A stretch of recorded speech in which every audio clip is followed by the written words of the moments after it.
Have you spoken to Boris Johnson since you I helped haven't. end his political career? I haven't. It was very difficult. Very, very difficult for him. Very, very difficult for him. He has so many upsides. Unfortunately, he has a few downsides.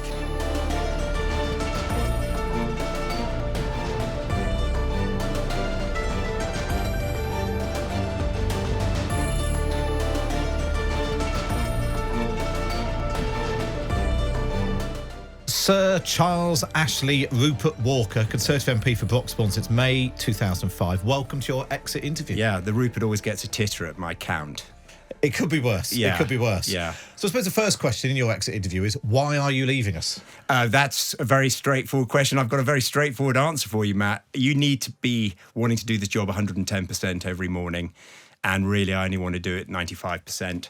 And that's not good enough for my constituents. And when you're not leaping out of bed, raring to go, it is time to go. So I made that decision a couple of years ago now that I was spent.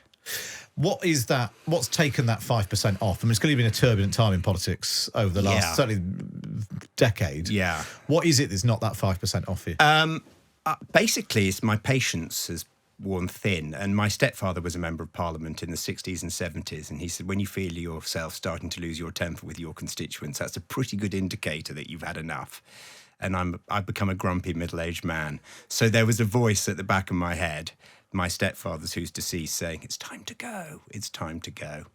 Well, come on to some of what's happened while you've been in the Commons. But let's go right back to the beginning. Yes. I didn't realise this. Back in 2005, to become the candidate in Broxbourne, you beat one Elizabeth Truss. I did in the final, yes. Did you look at her then and think she'll one day make a great Prime Minister? I didn't. I had a suspicion I was going to win that final because there was also the wonderful Andrea Leadsom in the final as well. So there was the three of us. Wow. But they'd had Dame Marion Rowe for 22 years, who was a significant figure in the House of Commons. And I thought they'd probably want something a little different. And they did. They wanted a blonde. And she was a blonde, but it was a male blonde, not a female blonde. So it wasn't... I mean, I was delighted and thrilled to get it. I took nothing for granted. Yeah. But I thought of all the finals I was in, it's probably the one I had the best chance of winning. And during your time, since 2005, coming up for 2 decades, you've been on the backbenches. I have. The whole time, unlike Andrea Leadsom and Liz Yes. Truss. Why is that? Well, I mean, I saw this question. It was notified to me in advance. I love Parliament. Governments come and go, but Parliament remains a constant. And I think I'm a pretty good legislator in the legislature. And I just love being a member of Parliament. I've been a Select Committee chair for 12 years. I'm one of the longest serving Select Committee chairs in Parliament. And that has been an utter joy. I'm also on the Commission of the House of Commons, which is like the board, which oversees all its activities. So, I mean, I've had a fantastic 19 years. And so were you ever asked about being a minister? Patrick McLaughlin, the chief whip in 2009, said, we're thinking we might like to have, this was before we got into government, but we think we might like to have you in the whip's office. How would you feel about that? And I said, I'd go away and think about it. And I was miserable for 24 hours. And my wife saw me in the bathroom mirror looking miserable and said, you don't have to do it if you don't want to. So she released me from that. It's interesting. So because lots of people would have grabbed at any opportunity to become minister for paperclips. Do you think you've had a better time, a more interesting time, more fun, more fulfilling, more effective than climbing that greasy pole? I mean, I think one can be modest about one's achievements, and my achievements are modest, but I have been effective when it comes to raising issues around mental health. I've campaigned on that throughout my time in Parliament. I was effective, I think, raising the counter-arguments to lockdown during the COVID-19 lockdowns, particularly coming from a sort of mental health perspective and the impact it would have on people who are already struggling. So it's given me a lot of freedom to operate in the way that I want to operate. Would I like to have been a minister? I think I'm a much better member of Parliament now, weirdly, than I was when I started, much more grown up. I'd love to have been leader of the House of Commons, obviously because I love the House of Commons, but that wasn't to be. But I've had a really super time. I was vice chairman of the 1922 committee for 12 years, which I greatly enjoyed. And there's no regrets at all about what I've done and the path I've chosen, because I've done it well. I think whatever you choose, you've got to do it to the best of your ability. You say you've had a super time. There was a time when you, particularly talking about when you first arrived in the Parliament, first year and a half, I think you described it as being absolutely appalling. And you've talked as well about having OCD, obsessive compulsive disorder, and the impact that had on you. And actually at a time, people forget this now, go back to 2005, people didn't talk about their mental health or their if they were struggling to cope. I mean, it was such a massive change of environment. So it sort of exaggerated all my sort of OCD, all my counting and whatever goes along with it. So it was a very difficult 2 years. I wouldn't say it was the happiest 2 years of my life, but it was 2 years I needed to get through. And I did get through it, but it shaped the way I approached my career, very much so. Just explain how the OCD manifests itself with you. This counts to 4. Well, no. I mean, I count. I count. I wash my hands a lot. So, I mean, when we had COVID, I don't want to make light of it. When we were told to wash our hands a lot, I was already there. You were already there. So no. It's turning light switches, or walking in and out of rooms, trying to find balance a lot. It was, it's mild. Most of the time, but when you're under pressure and stress, and it's a completely new environment, and your natural rhythm and order is broken, then it sort of comes bubbling to the fore. Parliament's a weird place. It is a weird place, but it's because I do suffer from mild OCD. It's why I sort of had great empathy and concern for those whose support networks were being taken away from them during the lockdowns. And if you're dealing with a mental health problem, you're dealing with anorexia or anxiety, when you don't have your support networks around, those things can come rushing back. And you might think they're under control, but then, of course, they get the upper hand. In fact, talking about the lockdowns, you gave a speech in the Commons in 2021 when you talked about carrying a pint of milk around London, because that pint will represent my protest. What was that all about? Because it was a serious point you were trying to make. So it was amazing, isn't it? Because the speech was like Marmite, but the level of hostility that it generated was extraordinary, because I was talking about people who were struggling. If you read the speech, it was people with anorexia. It was people with a mental health problem. It was all the people that had been forgotten, they're people struggling, that had had their support networks stripped away. And most of our life by then was regimented by what we could and couldn't do, and you couldn't go out and protest. And protest is a great safety valve. It allows people to get things off their chest. And when that was taken away, I think people felt very, very vulnerable. And so the pint of milk, I knew it would get a lot of coverage, so it could have been anything, could have been half a pint of cream. Yeah. But I knew people would focus on the milk, but that would get the speech coverage. And do you know what, Matt? I'm happy to say that in my I love speaking in the chamber. I've won 2 Spectator Speech of the Year awards. I've always searched for the perfect speech. And the perfect speech doesn't have an or an R in it. It doesn't have a stumble. And that was my perfect speech. That was my Picasso moment. So to all those people who hated it, well, it initiated some emotional response. And to all those people who loved it, well, that was great. But for me personally, that was the best speech I've ever given in the House of Commons. And when you talk about having your support network, how did you find it? Because being an MP, there's a lot of time in London, it's weird hours, you're away from home. Being away, you've got a wife and 3 children. How did that affect you and affect them, the life of being an MP? So I mean, I was really lucky because, yes, I because everybody did it. I had a place in London for the first 2.5 years I was a Member of Parliament, and I got rid of it, but that didn't spare me the expenses backlash. As you know, I only live in Broxbourne, but getting rid of it was fantastic. I'm so lucky I can go home every night. I really can. And I can see my children and my family. I'm in a safe seat. So I didn't have that constant pressure of worrying about losing my job. And my experience is totally different to that of someone who's in a marginal seat every general election, wondering whether they're going to hold their seat or not. And I have huge admiration for people holding on and fighting marginal seats, because their experience is entirely different to mine as a Member of Parliament. But I was very lucky to go home at night. I wouldn't have lasted in a marginal seat. I'd have done 5 years and then imploded or exploded. Would you advise one of your children to go into politics? It's not for fathers to advise on that, or parents. They've really got to want to do it. So I wouldn't dissuade them from doing it. But politics is a vocation. It's not a career. It is, and it should be a vocation, particularly elected politics to our Parliament. So if they really wanted to do it, then they would have my 100% support. But it's for them to decide it's something that they want to do. Just before we move on and talk about some of the specifics of what's happened in the last few years, you're talking about the best speech. You we think, hold the record for the shortest parliamentary speech. If not now, when? Totally unoriginal as well. If not you, who? Actually, I didn't realise at the time. Yeah. If not now, when? Which was due with the referendum. The referendum. Whether there should be a referendum.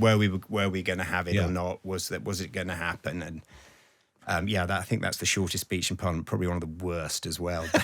Oh no, they've definitely been worse. They've definitely been worse. Saved by its brevity. And in terms of the Brexit, everything that unfolded with Brexit, there was a time when Is Charles Walker on TV was a sort of barometer of how bad things were getting. The sort of the mood of particularly Conservative MPs, but MPs in general. It was a miserable time. It was late night votes. There was frustrations. There were protests and all that. And quite often you'd be the sort of the canary in the mine who went on TV and sort of said what everyone was thinking. Was that a deliberate thing? Did it become a burden? Because there were times when you'd get quite emotional in interviews. So I was vice chairman of the 1922, and I had more latitude to do that than the chair, Sir Graham Brady, obviously. I made no secret of the fact I was a huge supporter of Theresa May. I admire her greatly. I think her commitment to public service is extraordinary and something that I personally celebrated. And I hated to see the way she was being treated. I hated to see the way the party was pulling itself apart. Which is why occasionally I took to the airwaves. I have to say it made absolutely no difference whatsoever. It very rarely does, taking to the airwaves, make any difference when we're asked to go on air and tell our colleagues to pull themselves together. I mean, the idea that any colleague listens to me is ridiculous, or anybody else for that matter. Did you get any sort of public reaction to, at times, getting emotional and being quite honest about how miserable things were?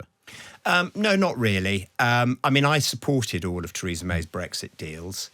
I was at times amazed at the duplicity of my colleagues.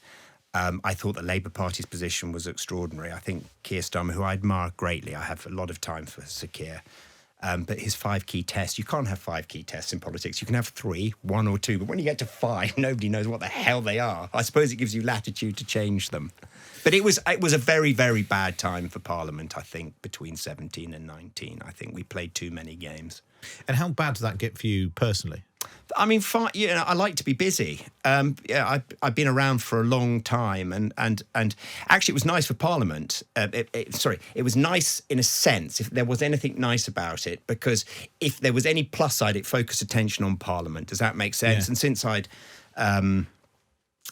always been comfortable in the chamber, it was sort of natural territory. Yeah. Obviously, the debates were unpleasant, the situation was unpleasant, but it was a place where I was comfortable, basically making my arguments, and was in the chamber. I was also chairman of the procedure committee at the time. Yeah. And so, and again, that knowledge of how things work is so important at that moment. I mean, it was amazing because procedure is normally a political backwater, and it became the sort of main stem of the river where people like to go whitewater raftings. And it was fascinating. And I just want to say now, I work with some amazing clerks of the House of Commons who, as you know, Matt, are entirely neutral in the advice they give. But, I saw the House of Commons at its very best as well, at times at its worst. Do you think, and I know you supported him originally, but did John Bercow overstretch during that period in terms of his interpretation of some of the rules?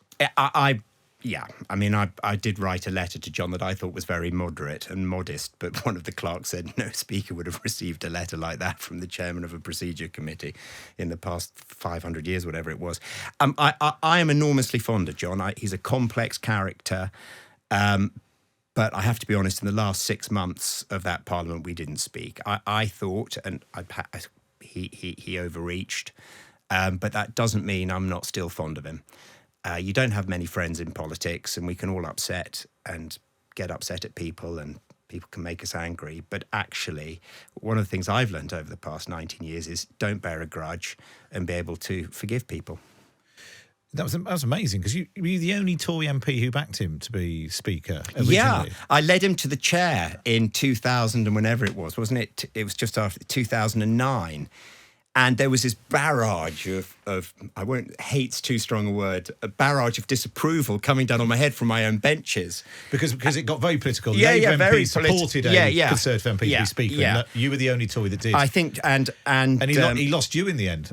No, I mean, I just. You told him what you thought. Yeah, I probably didn't actually.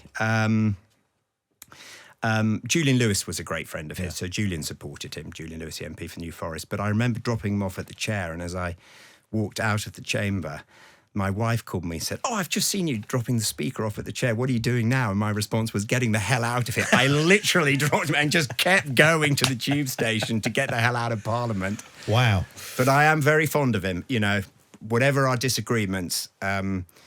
I've known him for a long time. Have you spoken to him since? Yes. Yeah, okay. Absolutely. Yeah, but it was just that period. Yeah, it was just that period. We can all fall out at times. Yeah. Politics is like that. Well, politics is like that. As part of your exit interview, I wanted to just get your take on some of the bosses that you've had over the years. Sum up for me in a word or maybe a phrase, Michael Howard, the Tory leader when you came in 2005. Scary. Scary. I was new. He was been around a long time. I was, pretty respectful of him. Do you mean scary in the something of the night about him, as Adam Whittaker said? I was 37. Yeah. I'd been watching politics since I was young, and he'd been a significant figure in the Conservative Party for a long time. And I had a lot of respect for him. Michael Howard was not a man I wanted to cross. I mean, these are big political figures, and all of a sudden, you're there. Really strange. And then he's replaced by David Cameron. Less scary? Yeah, I wish I'd been. I wish I'd been nicer to David Cameron. I was young and foolhardy and a bit too gobby, and I love to go back, age 56, to my young self and say, grow up. Being Prime Minister or being leader of the opposition as he was then is a really tough job, and you've got to make some really difficult decisions. And my political immaturity showed while he was leader of the opposition, and that immaturity, to some extent, continued into his time as Prime Minister. And what is that? Is that the as a backbench MP, you get a taste for people like phoning you up? Oh, Charles will have a go at this. Were you being publicly difficult or privately difficult? I was publicly and privately. It wasn't. It was just I was just impetuous and being Charles. I mean, it's you've got to be really successful in politics. You've got to have a 2-second pause between what occurs in your brain and what comes out of your mouth. And I was born with a 1.5-second pause, and that is deadly. But did he bear a grudge? No. I mean, I'm very. I admire him, and I'm allowed to say I'm fond of David Cameron. I mean, he might just remember who I am, but I wish I'd been a better backbencher for David Cameron. Interesting. You touched on Theresa May, but sum up Theresa May in a word. Committed. No, let me take honourable. I love her approach to public service. I really do. She's just so motivated by other people, I think, by doing right. And people can disagree with that and argue about that, but I just think she's a thoroughly decent human being. She embodies the best of public service, in my view. Do you think life would have been easier for her if more people around her and in her party had the same ethic? Oh, that's difficult to say. I think people miss her when she went. Does that make sense? I think during the pandemic, although Boris Johnson got many things right, perhaps Theresa would have been more suited for that, dealing with the pandemic, and Boris better suited for the 2016 post-Brexit. Does that make sense? Yeah, it does. Yeah. But if only he'd stayed in Michael Gove and all of that hadn't happened in 2016, history might have been different then. Sum up Boris Johnson then in a word. I can't. I can give you 4 words. Could have been magnificent. Boris Johnson's great skill is he's one of the few politicians that prefers talking about you, the person he's talking to, than himself, and that is a political superpower.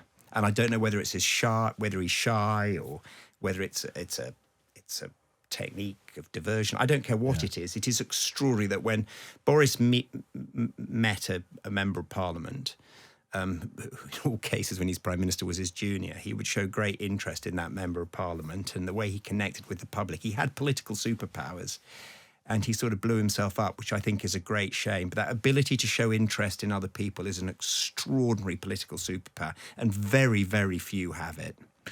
What went wrong then? I think, look, I don't know. And he would sit there and say, Charles, you're talking rubbish. But it was this... I think you can't live in a culture of chaos when you're in number 10. I think the environment was chaotic. I think some of the people around him were just not up to it, wanted to get more out of him than they were willing to give him. When you serve a Prime Minister, you should be wanting to give 110% of yourself to that Prime Minister and expect very little back. Does that make sense? It's your chance to serve. And I think he made some really pretty poor hiring decisions, I think. But ultimately, he has to bear responsibility for what happened. But he did have a political superpower. It was an extraordinary superpower. Of all the politicians I've worked with, his superpower was probably the greatest. To move from having a political superpower to Liz Truss feels unkind, but sum up Liz Truss in a word. I don't want to be unkind because she was Prime Minister and she lost her job. I mean, I said it at the time. I was interviewed by the BBC and said what I thought pretty much the night before she resigned, that it was an administration that was selling the country short. You can't behave like that. You just can't when you're in government. The instincts may well be right. Actually, absolutely right. Everybody. I can't, outside the Greens, I can't think of a single politician who wants to shrink an economy. Yeah. But you've got to understand that when you're Prime Minister of the 5th or 6th largest economy in the world, you have to, roll the pitch? Mm. And there was no pitch rolling. You backed Penny Mordaunt in that race. I did.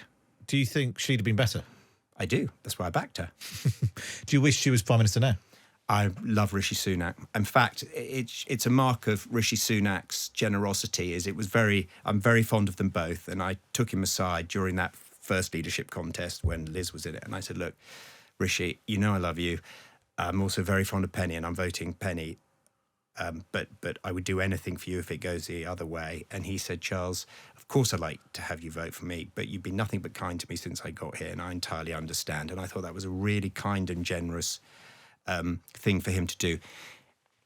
It wasn't that kind and generous when David Cameron was going for leader of the Conservative Party. I remember having a fairly frank chat with George Osborne, someone I admire and extraordinarily, but he was a master of the dark arts, George, and I was pretty much told... So this is the leadership race in 2005. You're a brand new MP. Yeah, get in line if you want to get anywhere, was pretty much the message. And, politics at times is hardball, but it was an entirely different conversation with Rishi, and I admire him greatly. I think he makes a great Prime Minister, and we're very lucky to have him. So go on then, Rishi Sunak in a word. Diligent. The man has an incredible work ethic. He very kindly invited me to Chequers, a few of us, and we got there at 7:15, I think, and I said to my wife, it'll be diplomatic rules, we'll be out by 9:30, and actually we didn't leave till 11:15, and he'd been up since 1:30 working on some foreign emerging crisis in the morning, and I thought, this guy's extraordinary, and not once did he look at his watch or anything. He made us feel welcome and special, and there was no pressure to leave. And in the end, we got up and left because we thought this guy needs some sleep. How bad are things for him now, though, as we head into 2024? Still behind in the polls, 1 out of his 5 pledges met. Rebellions, by-elections. You don't need to be much of a student of history to say it feels 1997-ish. So I think there is a way forward. I think it's a very narrow route. I'm slightly more positive post-Christmas than I was pre-Christmas. I think that there is room to reduce taxes on people, and I think there'll be a series of is it fiscal events, I think. So this month there's a cut in national insurance. There will be further tax cuts in March. Now, of course, those won't be felt in people's pay packets till April the 30th. So it's very unlikely there's going to be an election on May the 2nd because people won't have noticed that. I think there'll be another fiscal event in September. And I suspect and I could be entirely wrong on this because I'm wrong on most things, that a general election will be called from our conference in October, and it will take place, it's either November the 14th, 21st or 28th.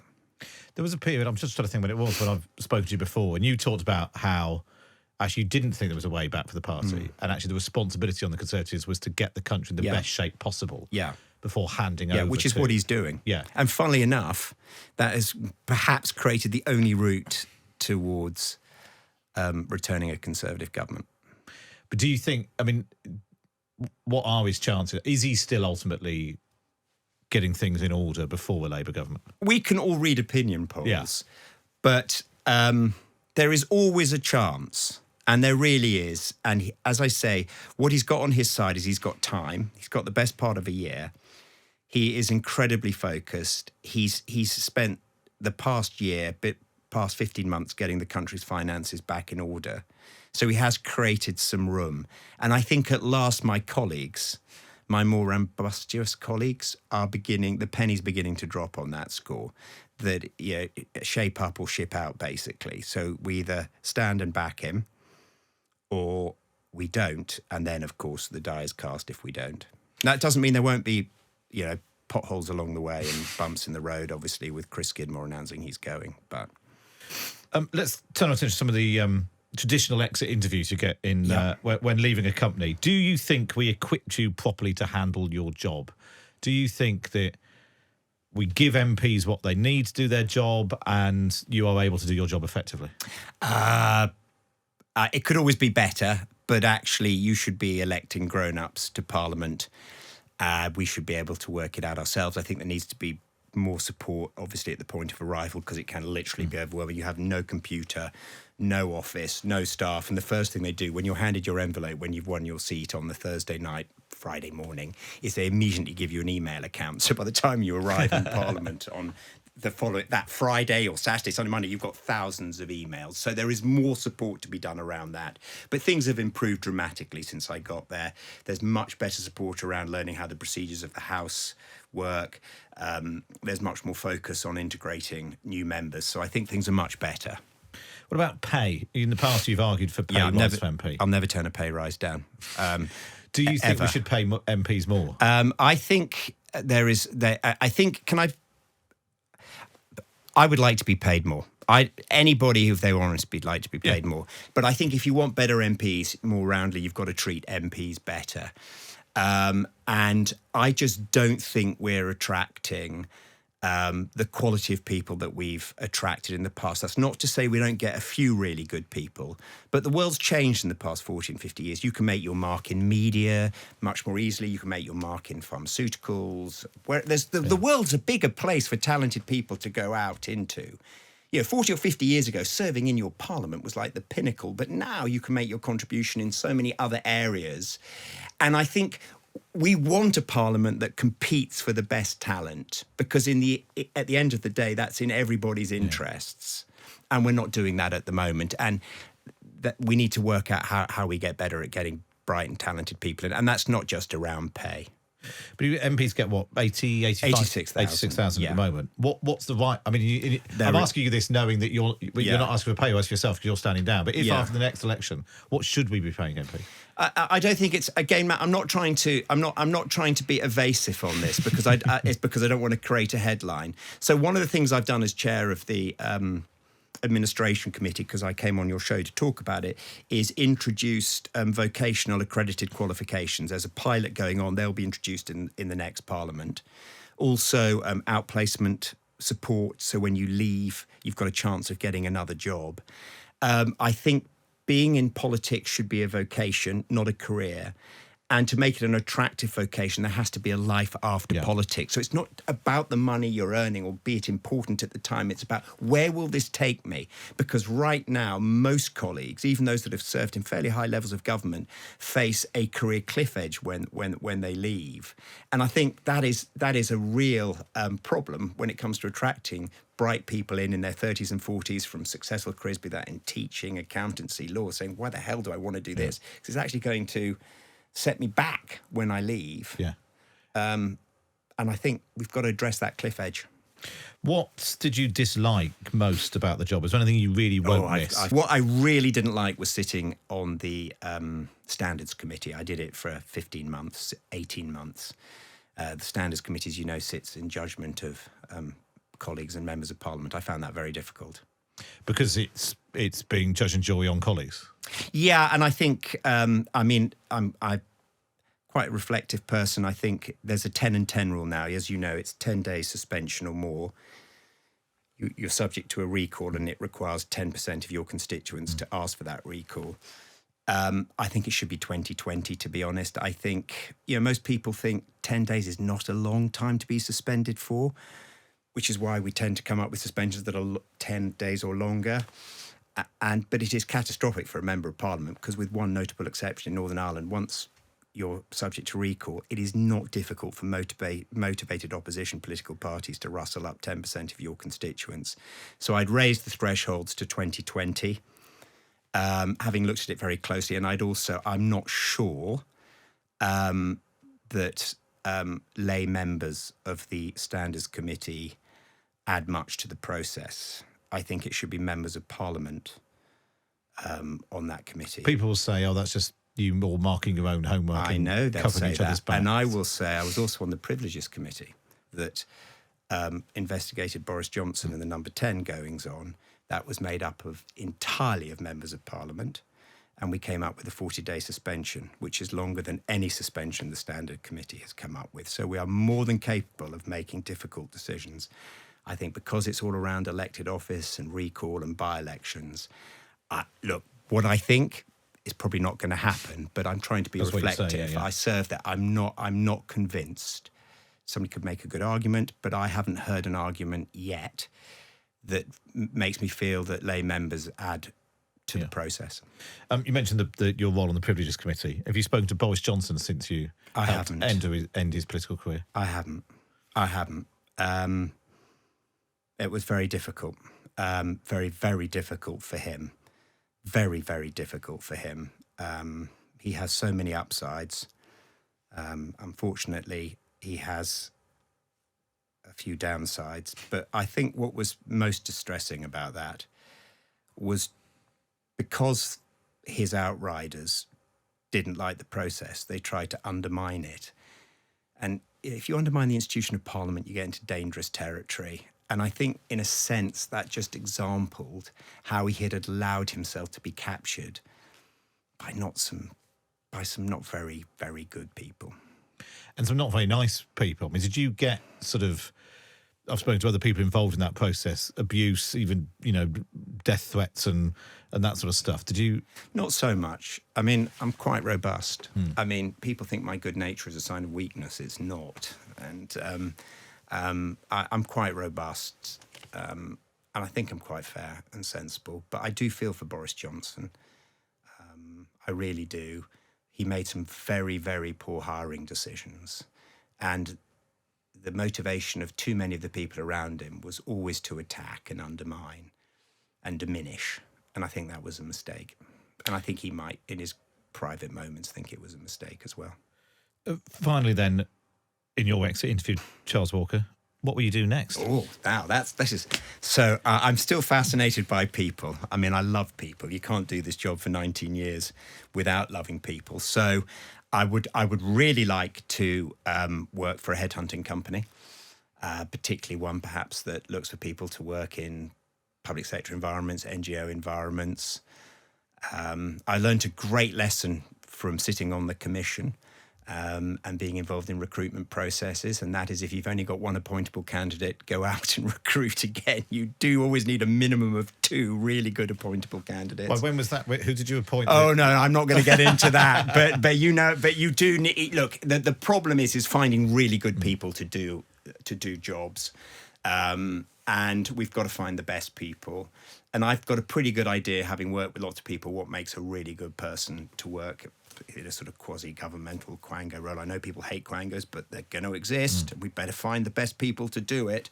Normally people who don't really want to do it and have to be persuaded to do it are the best people. So I'd love to work with a headhunting organisation. As I said, I've been chair of a select committee for 12 years, so I've worked across all the various political parties. I'm chairman of an amazing charity called the Country Food Trust that provides high-protein meals to food banks and kitchens that feed people. I'm a trustee of an amazing mental health charity called the Chimo Trust that is a funder of amazing charities that help young people with mental health difficulties. So I'm not short of things to do, but I would actually like to find something when I leave that pays me. That's basically what we all worry about in the end. If you were hiring for a big sort of public sector job, serving the entire country, would you hire Keir Starmer to be Prime Minister?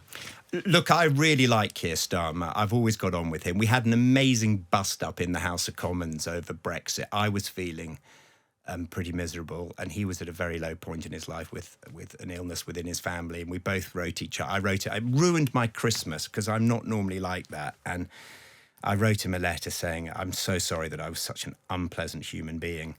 And it ruined my Christmas. He wrote me a lovely letter back. So at a political level, we have our disagreements. But as a human being, I think he's a really top-class man. And I think our Prime Minister's top class. And I'm just really lucky to serve with some really, really good people. Well, the whole point of this series is to shine the light on the fact that politicians are human too. So, Charles Walker, thank you so much for joining us for your exit interview. Thank you, Matt.